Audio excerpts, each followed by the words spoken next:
मैं doctor Anjali Acharya, professor of chemistry, उच्च शिक्षा उत्कृष्टता संस्थान से आप सभी विद्यार्थियों का नए सत्र में स्वागत करती हूँ। स्टूडेंट्स, आज हम एमएससी फाइनल के first paper application of spectroscopy का एक ओवरव्यू करेंगे। हम इस सेमेस्टर के इस पेपर में किस तरह से अपनी स्टडी प्रारंभ करेंगे और हमारे स्टडी का क्या प्लान होना चाहिए, इस पर बात करेंगे। यहाँ पर जो आपका स्पेक्ट्रोस्कोपी का पेपर है, ये एप्लीकेशन पार्ट से रिलेटेड है। इसमें हमें 5 यूनिट्स के अंदर अपने कोर्स को रखना है और पढ़ना है। इनमें से जो 3 यूनिट्स हैं हमारी, वो न्यूक्लियस की प्रॉपर्टी, जो न्यूक्लियस होता है उसकी प्रॉपर्टी से संबंधित स्पेक्ट्रोस्कोपी के अध्ययन से प्रारंभ होगी और वे स्पेक्ट्रा है एनएमआर या न्यूक्लियर मैग्नेटिक रिजोनेंस स्पेक्ट्रोस्कोपी। इसके अलावा न्यूक्लियस से रिलेटेड एक और स्पेक्ट्रोस्कोपी की हमें स्टडी करनी है और उसका नाम है मॉसवेयर स्पेक्ट्रोस्कोपी। तो आप ये समझ गए होंगे कि 5 यूनिट में से 3 यूनिट्स हमारी न्यूक्लियस से संबंधित स्पेक्ट्रोस्कोपी की हमें इस पाठ्यक्रम में पढ़नी है। अब हम बात करते हैं इलेक्ट्रॉन के प्रॉपर्टी से रिलेटेड स्पेक्ट्रोस्कोपी की। जो इलेक्ट्रॉन्स की प्रॉपर्टी पर स्पेक्ट्रोस्कोपी इस साल आपको पढ़नी है, वो स्पेक्ट्रा है इलेक्ट्रॉनिक स्पेक्ट्रोस्कोपी। इलेक्ट्रॉनिक स्पेक्ट्रोस्कोपी की एप्लीकेशन आपको मुख्य तौर से ट्रांजिशन मेटल कॉम्प्लेक्स के ऊपर, जो ट्रांजिशन मेटल कॉम्प्लेक्स होते हैं, उनकी इलेक्ट्रॉनिक स्पेक्ट्रोस्कोपी का अध्ययन करना होगा।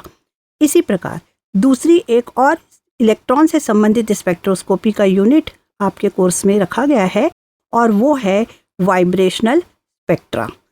जिस तरह से आप सभी जानते हैं कि पूर्व में भी आपने ये स्पेक्ट्रोस्कोपी के पेपर का अध्ययन कर लिया है। आपने फर्स्ट सेमेस्टर के अंदर, सेकंड सेमेस्टर के अंदर भी स्पेक्ट्रोस्कोपी के बेसिक प्रिंसिपल का अध्ययन किया हुआ है। तो हम एक बार अपने कोर्स को प्रीव्यू करने से पहले एक रिकॉल कर लेते हैं कि हम यहाँ पर किस प्री नॉलेज के साथ इस पेपर की स्टडी करने वाले हैं। जैसे कि आप जानते हैं कि स्पेक्ट्रोस्कोपी का बेसिक प्रिंसिपल यह है कि अलग अलग तरह के रेडिएशंस जो हमारे अलग ऊर्जा और वेवलेंथ के साथ हैं, उनमें जो ऊर्जा है उसका उपयोग हम किसी भी कंपाउंड की स्ट्रक्चर की जानकारी लेने के लिए करने वाले हैं। तो यहाँ पर होगा ये कि इलेक्ट्रॉन एक्साइटेशन या न्यूक्लियस का एक्साइटेशन हम करेंगे और उससे जो एनर्जी एब्जॉर्ब की है, उस एब्जॉर्ब एनर्जी की वैल्यू की मदद से हम उसके इंटरनल स्ट्रक्चर की जानकारी प्राप्त करेंगे। तो हमें ये पूर्व में मालूम है कि स्पेक्ट्रोस्कोपी क्या है। जैसे कि 2 तरह से हम इसका अध्ययन करते हैं, यानी टाइप्स ऑफ स्पेक्ट्रोस्कोपी 2 प्रकार की होती है, एक इमिशन और एक एब्जॉर्प्शन। इसी प्रकार आप किस पर वो अप्लाई करने वाले हैं, क्या वो कंपाउंड फॉर्म में है, एटम फॉर्म में है, मॉलिक्यूल के फॉर्म में है, तो हम स्पेक्ट्रोस्कोपी को एटॉमिक और मॉलिक्यूलर स्पेक्ट्रोस्कोपी में भी डिवाइड कर सकते हैं। अब 1 बाय 1 हम एक एक यूनिट को लेकर थोड़ा जानकारी प्राप्त करके और उसकी स्टडी करेंगे। सबसे पहले यूनिट 1 की बात करते हैं। यूनिट 1 जो आपके सिलेबस के अंदर है, वो इलेक्ट्रॉनिक स्पेक्ट्रोस्कोपी, जो कि कोऑर्डिनेशन कंपाउंड से रिलेटेड है। इस स्पेक्ट्रोस्कोपी को अगर हम अपनी स्टडी की सुविधा से डिवाइड करें तो पहला डिवीज़न इसका होगा कि बेसिक्स क्या हैं, इलेक्ट्रॉनिक स्पेक्ट्रोस्कोपी के बेसिक प्रिंसिपल क्या क्या है। यहाँ पर आपको मालूम होना चाहिए किस रीजन में ये स्पेक्ट्रा बनेगा, किस तरह से उसकी मॉलिक्यूलर प्रॉपर्टी होगी और यहाँ पर ट्रांजिशन यानी ऊर्जा किस तरह से वितरित होगी। ऊर्जा के वितरण से संबंधित आपने पढ़ा है पूर्व में भी, तो सिलेक्शन रूल यहाँ पर एनर्जी का सिलेक्शन रूल क्या है, इसकी भी स्टडी हमें करनी है। और जब एनर्जी सिलेक्शन रूल की बात करेंगे तो एनर्जी एक्सप्रेशन या एनर्जी डिफरेंस भी मालूम होना चाहिए। तो इलेक्ट्रॉनिक स्पेक्ट्रोस्कोपी के अंदर पहला भाग हो गया बेसिक्स ऑफ इलेक्ट्रॉनिक स्पेक्ट्रोस्कोपी। अब इसी यूनिट में सेकेंड पार्ट, क्योंकि आपको ये स्पेक्ट्रोस्कोपी कोऑर्डिनेशन कंपाउंड के ऊपर अप्लाई करनी है और coordination compound D to D transition करते हैं, ये बात आपने इनऑर्गेनिक केमिस्ट्री में पढ़ी हुई है। तो D1 से लेके D9 सिस्टम में जो कॉम्प्लेक्सेस हैं वो ऑक्टाहीड्रल टाइप के, टेट्राहीड्रल टाइप के और स्क्वायर प्लेनर कॉम्प्लेक्सेस होते हैं। तो ये तीनों ही उदाहरणों को लेकर ये इलेक्ट्रॉनिक स्पेक्ट्रोस्कोपी हमें इस यूनिट में पढ़नी है। अब ट्रांजिशन मेटल कॉम्प्लेक्स या कोऑर्डिनेशन कंपाउंड की अगर बात करें तो कौन कौन से मूल सिद्धांत का अध्ययन हम यहाँ करेंगे। तो सबसे पहला सिद्धांत कहलाता है फ्रैंक-कॉंडोन प्रिंसिपल। फ्रैंक-कॉंडोन प्रिंसिपल की स्टडी करते वक्त आपको ये पूर्व ज्ञान है, एक बार मैं रिकॉल करवा देती हूँ कि जब इलेक्ट्रॉनिक एक्साइटेशन होता है तो इलेक्ट्रॉन बहुत तेज़ी से यानी 10⁻⁻15 सेकेंड में ही एब्जॉर्शन करता है एनर्जी का और एक्साइटेड कंडीशन में चला जाता है। लेकिन जो न्यूक्लियस है उसकी पोजीशन और मोमेंटम ये समान रहता है, सेम रहता है, उसमें कोई बदलाव नहीं आता। तो ये सिद्धांत कहता है कि एनर्जी के अंदर जब एक्साइटेशन होगा तो इलेक्ट्रॉन फास्ट मूव करेगा और न्यूक्लियस की पोजीशन एंड मोमेंटम सेम रहेगा। इसी तरह से एक और ट्रांजिशन मेटल कॉम्प्लेक्स के सिद्धांत में एक LS कपलिंग, ये आपको शॉर्ट नोट के रूप में पूछा जाता है, तो इसे हम कहते हैं रशल सैंडरसन कपलिंग। तो LS कपलिंग जो है ये रिलेटेड है एंगुलर मोमेंटम से। एंगुलर मोमेंटम में अगर एजीम्यूथल क्वांटम नंबर की बात करें तो उसे L से डिनोट करना है और अगर स्पिन क्वांटम नंबर की बात करें तो S से। और ये दोनों ही इलेक्ट्रॉन के संबंधित प्रॉपर्टीज़ हैं, तो LS कपलिंग भी यहाँ इम्पॉर्टेंट फैक्टर रहेगा। अब बात करते हैं सिलेक्शन रूल की। सिलेक्शन रूल जो यहाँ अप्लाई होता है, जैसे कि आपको मालूम है कि जो पूरी स्पेक्ट्रोस्कोपी, चाहे आप किसी भी प्रकार की स्पेक्ट्रोस्कोपी की बात करें, वहाँ पर एनर्जी डिफरेंस कितना होगा जिससे हमको पूरा का पूरा ट्रांजिशन या कोई सिग्नल मिलेगा, उसके लिए सिलेक्शन रूल पढ़ना होता है। तो सिलेक्शन रूल यहाँ पर ला पोर्टे सिलेक्शन रूल ज़्यादातर अप्लाई किया जाएगा। इसके बाद आपको स्प्लिटिंग ऑफ D ऑर्बिटल की बात करनी है। तो स्प्लिटिंग ऑफ D ऑर्बिटल आप पूर्व में भी पढ़ चुके हैं कि दो तरह से होता है। एक तरह से हम T2G ऑर्बिटल में डिवाइड करते हैं और दूसरा ऑर्बिटल होता है EG। तो कितने तरह से स्प्लिटिंग पॉसिबल है, इसको भी हमें यहाँ पर स्टडी करना होगा। स्प्लिटिंग से संबंधित आपने एक ऑर्जल डायग्राम का नाम सुना होगा। तो ऑर्जल डायग्राम और टनाबे-सुगेनो डायग्राम, ये दोनों ही हमें यहाँ पर कंसीडर करके इलेक्ट्रॉनिक स्पेक्ट्रा पढ़ना होगा। अब तीसरा भाग इसी स्पेक्ट्रोस्कोपी का है कि आप जब उसे D1 से D9 सिस्टम, जिसमें ऑक्टाहीड्रल, टेट्राहीड्रल और स्क्वायर प्लेनर कॉम्प्लेक्सेस आते हैं, उनका अध्ययन जब आप करोगे तो आपको अलग अलग उदाहरण कॉम्प्लेक्सेस के आयरन, निकिल, टिन, इस तरह के उदाहरणों के साथ इसे समझाना होगा। तो आप समझ गए होंगे कि यूनिट 1 जो कि इलेक्ट्रॉनिक स्पेक्ट्रोस्कोपी कोऑर्डिनेशन कंपाउंड से रिलेटेड है, यहाँ पर आप मेजर रूप से 3 भाग में स्टडी करने वाले हैं। अब हम बात करते हैं यूनिट 2 की। यूनिट 2 जो हमारी रिलेटेड है इलेक्ट्रॉन के ही स्पेक्ट्रोस्कोपी से। जैसे कि मैंने आपको बताया कि 3 यूनिट्स आपकी न्यूक्लियस से संबंधित स्पेक्ट्रा है और 2 यूनिट जो है वो इलेक्ट्रॉन से संबंधित स्पेक्ट्रा है।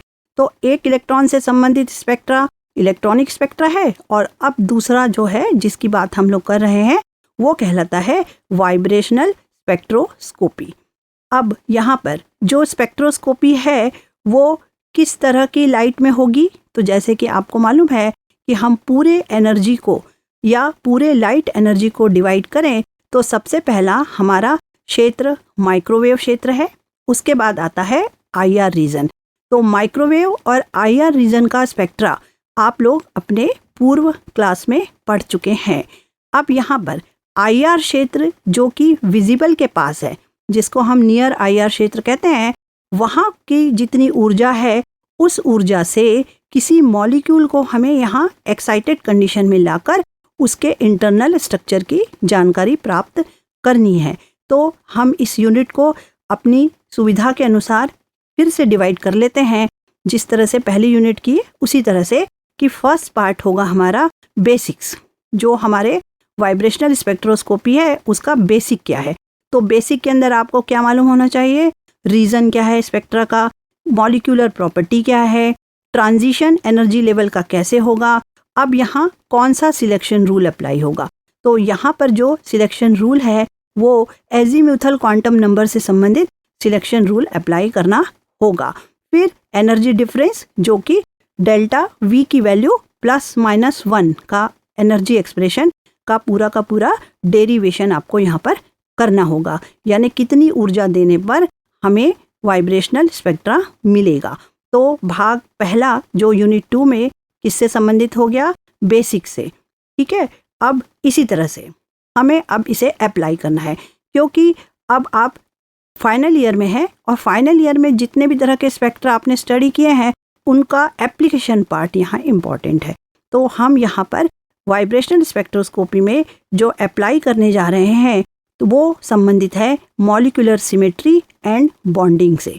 तो कौन कौन से मॉलिक्यूल या कौन कौन से बॉन्डिंग हमें पढ़ने हैं, तो यहाँ पर आपके सिलेबस के अंदर हमने मेंशन कर रखा है कि AB2 टाइप के मॉलिक्यूल, AB3, AB4, AB5 और AB6 इतने प्रकार के मॉलिक्यूल्स जो कि अलग अलग तरह के स्ट्रक्चर के साथ सिमेट्री शो कर रहे हैं, उनमें इलेक्ट्रॉनिक वाइब्रेशन कैसा होना चाहिए। अब मोड ऑफ बॉन्डिंग, अगर इन मॉलिक्यूल में बॉन्डिंग के प्रकार को बात करें तो अलग अलग तरह के लिगेंड जो कि मेंशन कर दिए गए हैं कि एम्बिडेंट लिगेंड के साथ हमें स्पेक्ट्रा स्टडी करना होगा। नाइट्रोसाइल क्या है, इथिलीडीन डायअमीन और डाइकीटोनेट कॉम्प्लेक्सेस के साथ मॉलिक्यूलर सिमेट्री और उसकी बॉन्डिंग की स्टडी करनी है। यूनिट 2 के अंदर जब आप एप्लीकेशन पार्ट की स्टडी करोगे तो एक छोटा सा भाग रिजोनेंस रमन स्पेक्ट्रोस्कोपी, क्योंकि रमन स्पेक्ट्रोस्कोपी अपने आप में एक पूरा यूनिट है, लेकिन जब वाइब्रेशन के साथ हमको रिजोनेंस के साथ ये स्ट्रक्चर के डिटरमिनेशन में मदद करता है, तो एक छोटी सी टिप्पणी आपसे जनरली पूछी जाती है कि रिजोनेंस रमन स्पेक्ट्रोस्कोपी क्या है। तो इस प्रकार आप ये समझ चुके हैं कि 2 तरह के स्पेक्ट्रोस्कोपी को जो इलेक्ट्रॉन से संबंधित है हमें यहाँ पर स्टडी करना है। अब हम यूनिट 3 की बात करते हैं। यूनिट 3 जो है हमारी वो और यूनिट 4, ये दोनों ही यूनिट अगर हम एक ही साथ देखें तो दोनों ही यूनिट है nuclear magnetic resonance spectroscopy, NMR spectroscopy. तो यूनिट 3, सबसे पहले यूनिट 3 को हम डिस्कस करते हैं और उसके बाद यूनिट 4 के अंदर एक आपको याद दिला दूं मैं कि NMR स्पेक्ट्रोस्कोपी सेकेंड सेमेस्टर के अंदर जब आप लोग ने प्रीवियस में पढ़ा हुआ है तो उसके बेसिक प्रिंसिपल को, जो उसके मूल अवधारणा है, वो आप लोग जान चुके हो। यहाँ पर आपको ये बात अच्छे से मालूम है कि कौन से कंपाउंड या कौन सा मॉलिक्यूल मैग्नेटिक रिजोनेंस कर सकता है, यानी कौन NMR एक्टिव होगा। एक बार आपको रिकॉल करा देती हूँ मैं, ऐसे एटम या मॉलिक्यूल जिनमें चार्ज प्रेजेंट है, जिनमें चार्ज प्रेजेंट होना ज़रूरी है और जो I की वैल्यू, जिनमें I की वैल्यू जो है वो मोर देन हाफ है, ज़्यादा है हाफ से, वही NMR एक्टिव मॉलिक्यूल होंगे। ये आपने स्टडी किया हुआ है। और इनएक्टिव कौन है, जैसे कार्बन 12, ऑक्सीजन 16, सल्फर 32, ऐसे सभी एटम जो 4 से डिवाइड हो जाते हैं। मोटे तौर पे आप देखते हो कि जिन्हें हम 4 से डिवाइड कर लेते हैं वो I की वैल्यू 0 शो करते हैं। तो I की वैल्यू अगर 0 है तो वो NMR स्पेक्ट्रा नहीं बनाएगा।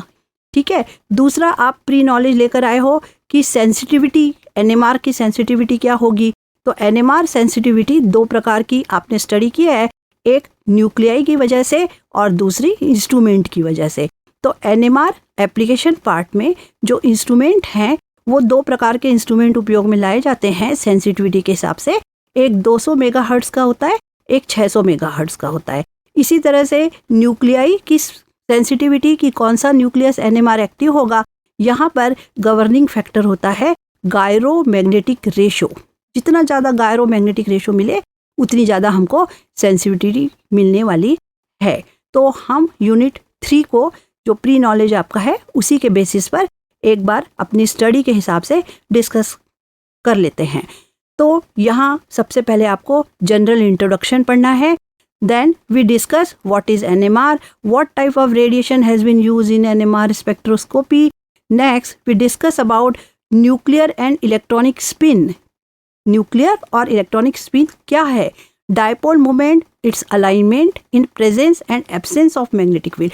क्योंकि यहाँ मैग्नेटिक स्पेक्ट्रोस्कोपी है तो यहाँ अलाइनमेंट डायपोल की वजह से कैसा होगा इसकी स्टडी भी करनी होगी। Next, we will discuss the spectra, NMR spectra related to chemical shift. ये भी आप लोग पढ़ कर आए हैं। NMR स्पेक्ट्रा में केमिकल शिफ्ट का अपना इम्पोर्टेंस है, स्पिन स्पिन इंटरेक्शन का इम्पोर्टेंस है और शील्डिंग और डी शील्डिंग इफेक्ट। ये सभी कंसीडर करने के बाद ही हम यह जानकारी प्राप्त कर सकते हैं कि ये पर्टिकुलर मॉलिक्यूल के अंदर किस तरह का स्पेक्ट्रा या सिग्नल हमको मिल रहे हैं। At last, we will discuss NMR spectra of various molecule structure. We also discuss the measures of chemical shift value. फॉर्मूले से आपको केमिकल शिफ्ट की वैल्यू को निकालना पड़ेगा। And it's correlation for proton bonded to carbon nuclei.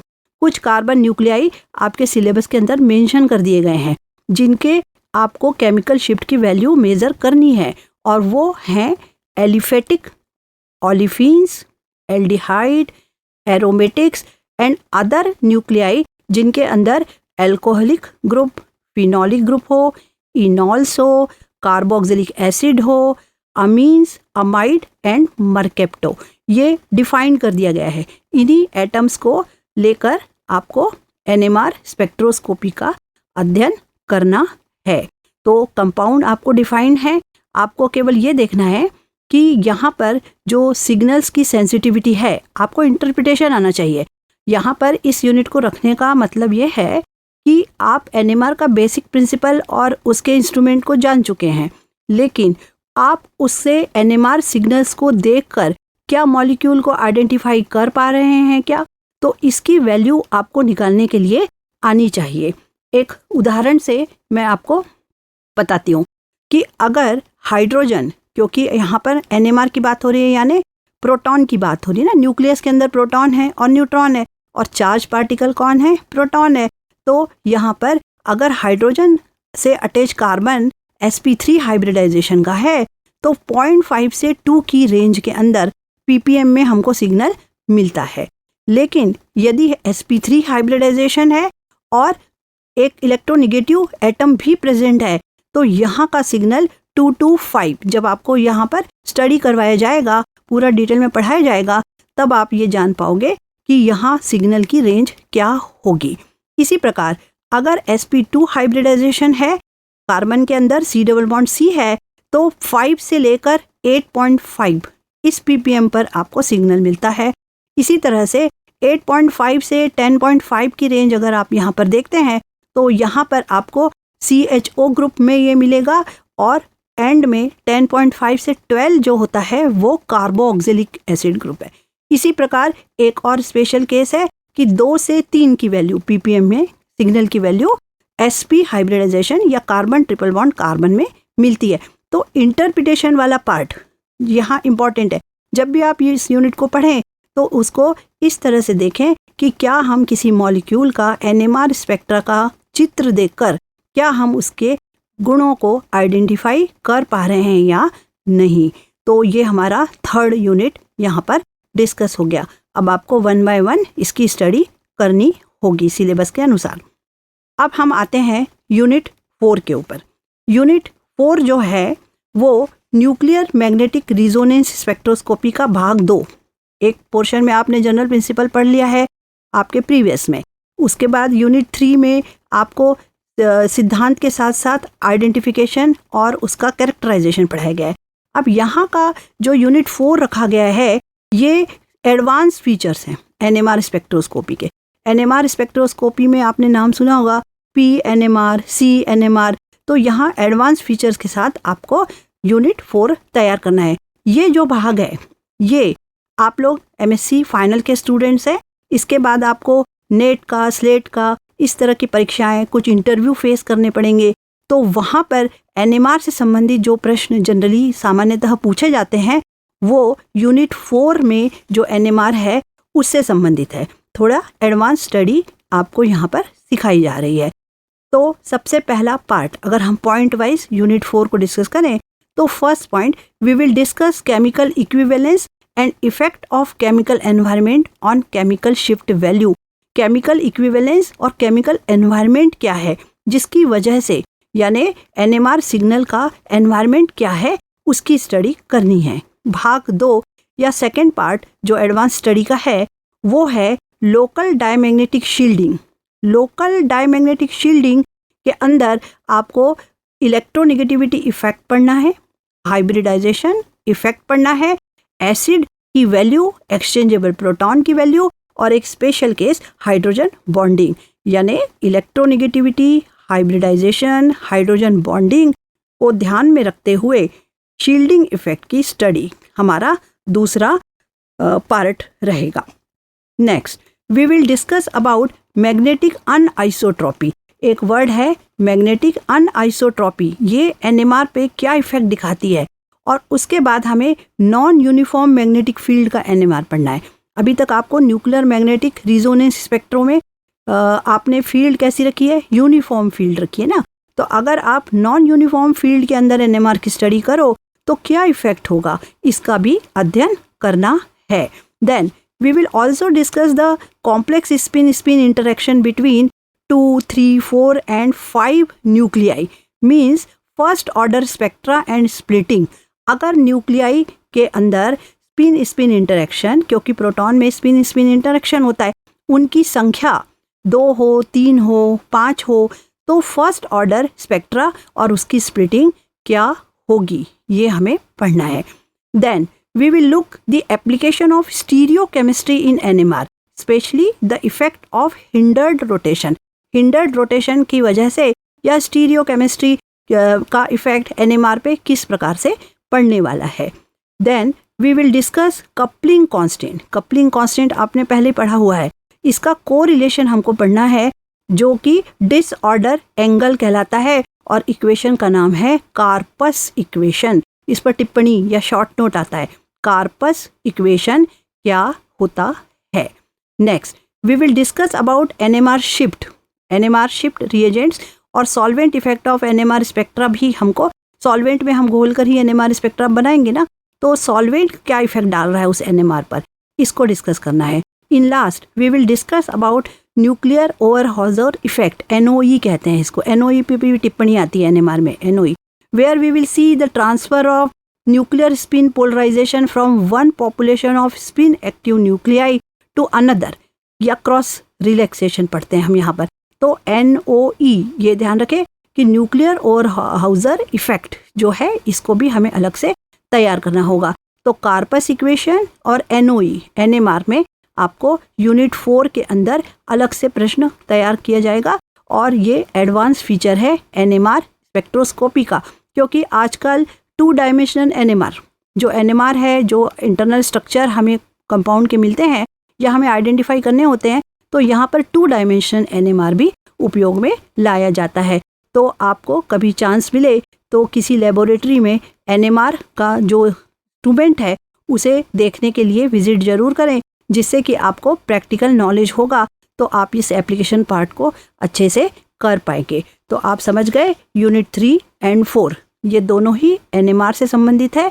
उसमें से 3 unit general NMR है और 4 यूनिट जो है वो एडवांस NMR से संबंधित है। अब हम एक और अलग टाइप के स्पेक्ट्रा की बात करते हैं जो कि यूनिट 5 के अंदर है। इस स्पेक्ट्रोस्कोपी का नाम है Mossbauer spectroscopy. Mossbauer spectroscopy. ये स्पेक्ट्रोस्कोपी अभी तक आपने इसके बेसिक प्रिंसिपल को, अभी जितना भी आपने बीएससी फाइनल में स्पेक्ट्रोस्कोपी पढ़ी है, प्रीवियस में पढ़ी है, वहाँ पर अभी मॉस-बोर स्पेक्ट्रोस्कोपी का अध्ययन नहीं किया था। तो यहाँ पर एक स्पेशल न्यूक्लियस से संबंधित, आप ध्यान रखें कि यह स्पेक्ट्रोस्कोपी भी न्यूक्लियस से ही संबंधित है और यहाँ पर सॉलिड सैंपल का अध्ययन किया जाता है। यहाँ क्या करते हैं हम लोग, सॉलिड सैंपल का अध्ययन करते हैं और सोर्स के रूप में radio active cobalt 57, radio active cobalt 57 ये क्या करता है, गामा रेज प्रोड्यूस करता है। अभी तक आपने यूवी स्पेक्ट्रा नाम सुना है ना, उसके बाद आपने एक्सरे, ज़्यादा ऊर्जा का एक्सरे होता है, तो एक्सरे स्पेक्ट्रोस्कोपी के बाद जो रेज हैं वो गामा रेज हैं। तो गामा रेज जो हैं वो रेडियो एक्टिव कोबाल्ट 57 से हमको सोर्स के रूप में मिलेंगी और सॉलिड सैंपल का अध्ययन करके मॉस-बोर स्पेक्ट्रोस्कोपी पढ़ी जाती है। इस स्पेक्ट्रोस्कोपी का अधिकतम कार्य आयरन और टिन के कॉम्प्लेक्सेस पर किया गया है और इसीलिए ज़्यादातर आपको उदाहरण के तौर पे आयरन और टिन के कॉम्प्लेक्सेस जो हैं वही पूछे जाएंगे। 1958 में रुडोल्फ मॉस-बोर ने सबसे पहले इसका आविष्कार किया था और ये पीएचडी स्कॉलर थे। उसी वक्त उन्होंने ये स्पेक्ट्रोस्कोपी का आविष्कार किया है और जो ऊर्जा है वो काफ़ी अधिक है। ऊर्जा का मान 14.4 किलो इलेक्ट्रॉन वोल्ट, इस ऊर्जा पर हमें जानकारी प्राप्त होती है। तो स्पेक्ट्रोस्कोपी में सबसे अधिकतम ऊर्जा गामा रेज की है और उससे संबंधित स्पेक्ट्रा मॉस-बोर स्पेक्ट्रोस्कोपी कहलाता है। यहाँ पर एक वर्ड यूज में आता है, वो कहलाता है रिकॉइलिंग। रिकॉइलिंग यानी 14.4 किलो कैलोरी ऊर्जा सोर्स तो दे रहा है, लेकिन जहाँ से जब ये टारगेट से निकलता है तो एक बैक पुल लगता है यहाँ पर। तो बैक पुल जिसे रिकॉइलिंग कहते हैं, वो कुछ एनर्जी का लॉस कर लेता है और इसकी वजह से हमें पूरे सिग्नल नहीं मिल पाते हैं। और ये रिकॉइलिंग जो है वो इफेक्टिव मास के ऊपर डिपेंड करती है। तो इस स्पेक्ट्रोस्कोपी के अंदर हमको डॉपलर इफेक्ट का महत्व पढ़ना है और फिर इसे आयरन के कंपाउंड, आयरन के कार्बोनाइल, आयरन का कार्बोनाइल 9, 12 और इसी तरह से टिन का। और जो स्टैंडर्ड होता है इलेक्ट्रॉन डेंसिटी से, जो हमारा यहाँ स्टैंडर्ड है, आयरन का सोडियम नाइट्रोक्लोराइड होता है और यहाँ टिन के लिए स्टैंडर्ड बेरियम स्टेनेट का उपयोग करते हैं। इस स्पेक्ट्रोस्कोपी का अलग से प्रश्न आता है आइसोमेरिक शिफ्ट। आइसोमेरिक, जैसे आपने केमिकल शिफ्ट की बात की ना, तो यहाँ पर आइसोमेरिक शिफ्ट जो कि s ऑर्बिटल की इलेक्ट्रॉन डेंसिटी पर डिपेंड करता है, इसके बारे में अलग से पढ़नी होगी, आपको अध्ययन करना होगा। तो इस प्रकार हमने अपने सिलेबस का ओवरव्यू किया है और अब आप लोग जो है अलग अलग किताबों की मदद से, मैं आप सबसे रिक्वेस्ट करना चाहूँगी कि आप लोग जो हैं वो YouTube के लेक्चर्स देखते हो, अलग अलग तरह से नोट्स लेते हो, तो आप जो स्पेक्ट्रोस्कोपी की बेसिक किताबें हैं, जिनके कुछ नाम मैं आपको बता रही हूँ, उन बेसिक किताबों को ज़रूर खोलिए। एक एक किताब, कुछ नहीं तो एक किताब ज़रूर खरीदिए, आप लोग मिल के खरीदिए, लेकिन बुक ज़रूर होना चाहिए। तो स्पेक्ट्रोस्कोपी की किताबों की लिस्ट आपके सिलेबस के पीछे दी हुई है, आपको रेफरेंस बुक के नाम दिए हुए हैं, लेकिन वो सारे रेफरेंस बुक्स जो हैं वो फॉरेन ऑथर के हैं। किताबें जो हैं डॉलर्स में मिलती हैं, किसी किसी लाइब्रेरी में अवेलेबल हैं, कहीं कहीं अवेलेबल नहीं है। तो कुछ इंडियन ऑथर के बुक्स के नाम मैं आपको बता रही हूँ जो आपको देखनी है। तो सबसे पहले बेनवेल, ये नाम तो आप याद ही कर लीजिए। बेनवेल की बुक सबने एक एक बार ज़रूर देखनी है और हो सकता है आपके पास हो, क्योंकि आप 2 स्पेक्ट्रोस्कोपी पढ़ चुके हैं। अगर नहीं है तो बेसिक प्रिंसिपल के लिए बेनवेल की किताब, ड्रैगो की बुक और सिल्वेस्टिन या डायर की किताब, ये तो फॉरेन राइटर्स हुए। ठीक है, अब हमारे इंडियन राइटर्स की बात करें तो इंडियन राइटर्स के अंदर YR शर्मा की बुक देखी होगी आपने, तो एक किताब आपके पास होनी चाहिए। HS कौर की बुक होनी चाहिए, गुरदीप चटवाल की बुक हो सकती है, एक बुक पवैया की भी है जो स्पेक्ट्रोस्कोपी का अध्ययन अच्छे से करवाएगी। तो इस प्रकार हमने अपने एप्लीकेशन ऑफ स्पेक्ट्रोस्कोपी के इस पूरे के पूरे सिलेबस का ओवरव्यू कर लिया है और ये जान लिया है कि हमें 3 यूनिट न्यूक्लियस से संबंधित स्पेक्ट्रोस्कोपी की पढ़नी है, 2 यूनिट इलेक्ट्रॉन से संबंधित स्पेक्ट्रोस्कोपी की पढ़नी है और इसके लिए हमको एप्लीकेशन पार्ट पर ज़्यादा महत्व देना है। और अगर हमें मौका मिले तो हमें किसी अच्छी लैब में प्रैक्टिकल नॉलेज के लिए यह स्पेक्ट्रा पढ़ना है। थैंक यू, धन्यवाद।